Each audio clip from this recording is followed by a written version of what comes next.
I don't eat meat all the time. Same thing with hunting. We're not eating meat all the time. We might eat meat 3 days out of the week, maybe 4. We're gonna eat some greens or berries or whatever else for the rest of the time being. Yo, so we're here in South Beach, Miami, and I just completed a crazy interview with the one and only Broly Gaines. But guess what? We got someone else just as influential as him right here, staple of South Beach, Mr. Martin Mindset. And he's gonna come and be telling you guys his story. Come on in here, bro. Let's do this. What's up, my man? What up, bro? How you living, man? Doing great. I appreciate you. Hey, shout out to my boy Martin. This man been going crazy. From the first day I came out here on South Beach, he showed me love and it showed me around. And we've been working, we've been building not only our mind, body, and soul, but our platform as well. So I wanted to get his story out here so you guys can get a little bit about who he is behind the scene, into his psyche, and get to know him a little bit better.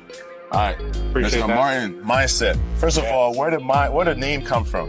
Because, you know, everybody would always ask me, you know, what does it take to look like that? And I always tell people, you know, it takes a certain mindset. The Martin Mindset. Yes, the Mad Martin mindset. So that's fire, it's bro. personal, you know. And I teach a discipline. This isn't just I want to look a certain way. I want to be able to feel a certain way into my old age as well. You know, this has nothing to really do with the whole aesthetic. That is a byproduct of how hard you work mentally. Yeah. The physical aspect will show. Yeah. You know? Yo, that's dope. Already going crazy. And that was just the first question. That's just the first question. You're going crazy already. All right, so what inspired you to start this fitness journey? So I come from 275 years of natural bodybuilders. Yeah. And I was 2 years old. When you say that, you mean like your whole family? So I'm gonna show you, I have this picture of my dad at 19, look like me right now. You feel me? So my uncles, my mom's brothers, they wanted to work out because they like, we're not about to have, you know, my brother-in-law looking like this, and we're not. Yeah. So, and they're all in their teenage years at this moment. Yeah. So they were doing their physique competitions and bodybuilding competitions and powerlifting competitions. So I'm 2 years old. See, my brother's 6 and 11 years older than me.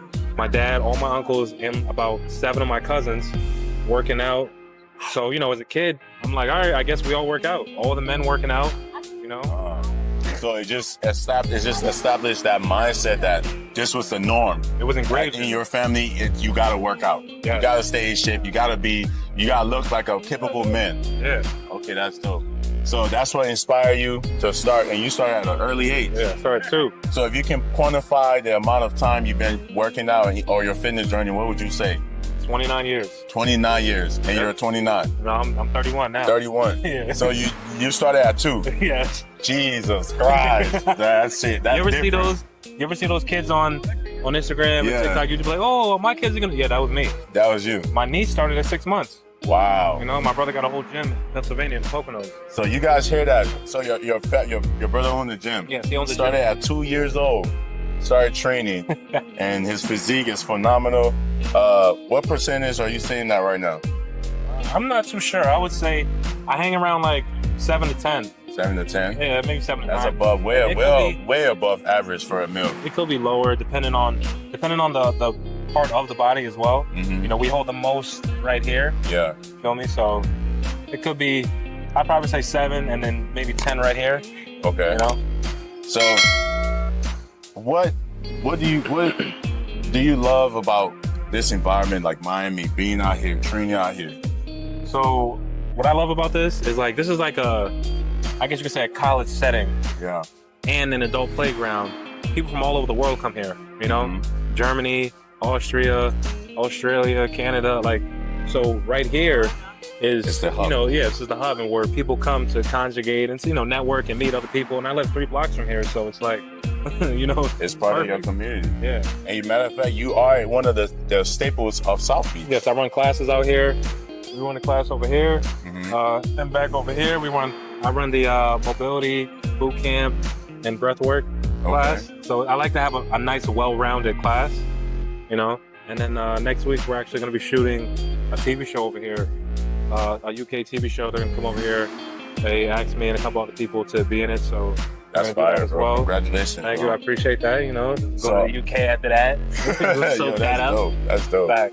So, what is your diet like? What consists of your diet in order to build a physique like yours? So now, plus if you go on my Instagram, the Mad Martin Mindset, you'll see in the highlight reel my healthcare section, which is all food.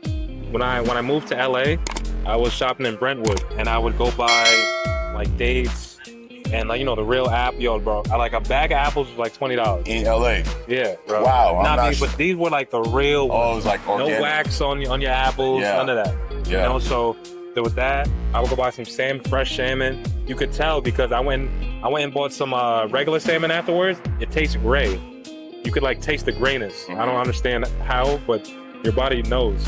So I was basically eating as organic as I possibly could, shopping at the farmer's market, because some people believe that certain things are healthy, right?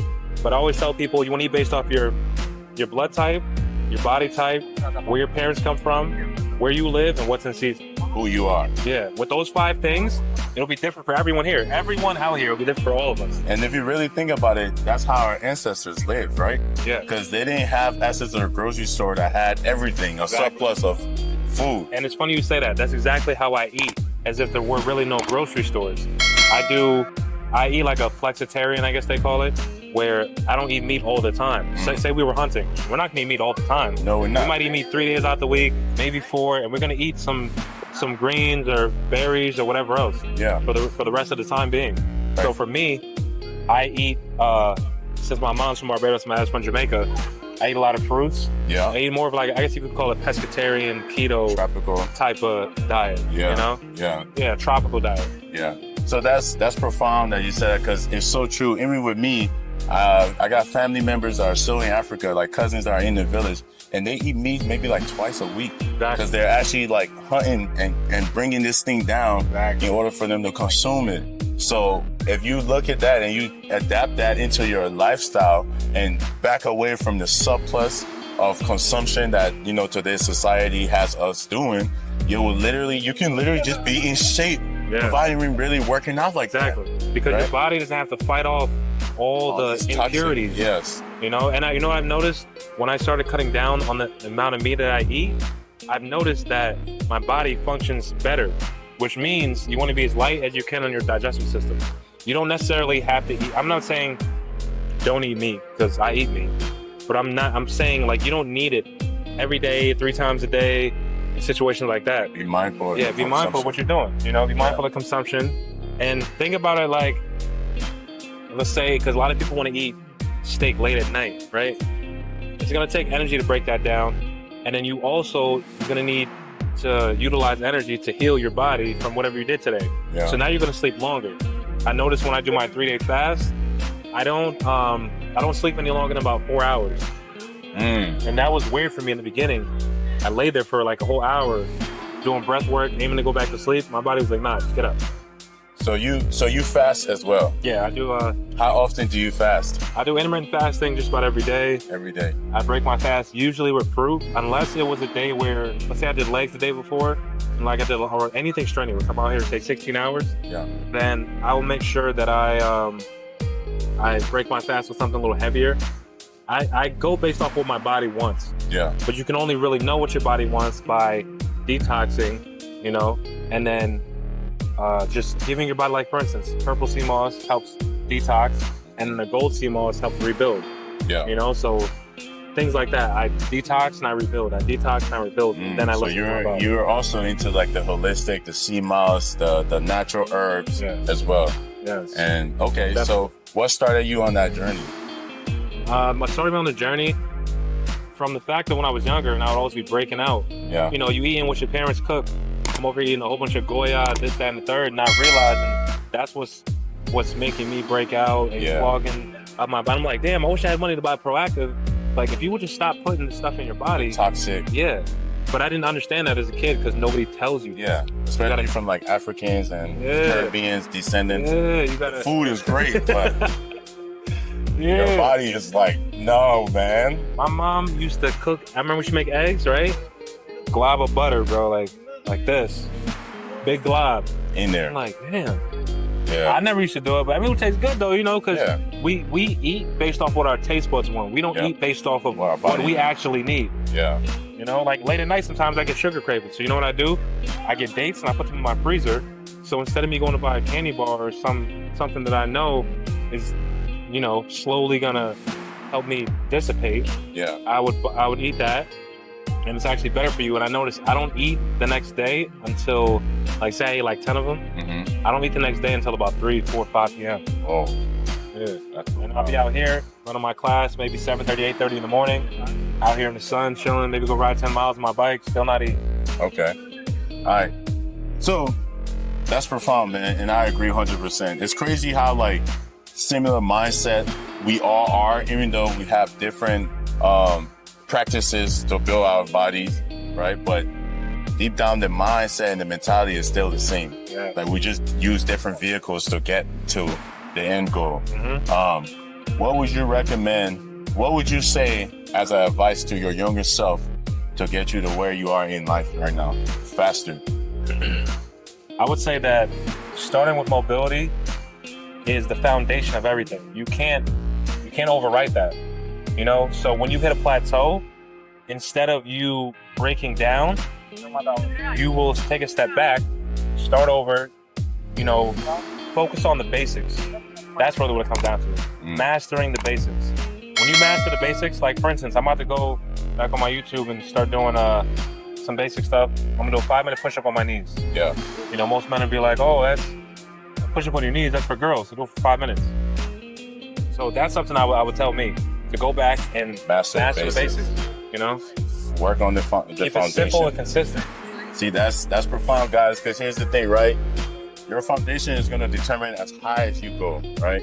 If you skip that process and you build a weak foundation, you're going to hit a lot of setback as you build and scale because there's nothing that can support that. Meaning, when you start your fitness journey, focus on what? Your technique, the basic movements, Your breath work. your breath work, your nutrition, and that's going to allow you to go far through your fitness journey to the point where you reach this physique or my physique or all the other people that you guys see on this channel. All right. The key point of fitness is longevity, not just being in good shape for a couple of years, right? You want to prolong that. You want to be healthy well into your nether years, into your old age, so you can inspire other people and pass that down to your next generation. Well, hey, Martin, it's been a great interview, man. I appreciate you taking the time out of your busy schedule to come and knock this out for me. What are your last words to the people out there? Don't leave anything on the table. Start with the basics, master those, and I can guarantee that you'll soar a lot higher than what you thought you could. 100%. Yo, guys, Miami has been a blessing. We've met so many great-minded people, and we've learned so much from all these interviews. If you guys are enjoying the content, like, share, subscribe, and definitely go check out my boy, Martin Mindset, on Instagram and all platforms. Yeah, Matt Martin Mindset. Matt Martin Mindset. We'll have him, man. Got you. With that being said, we're out.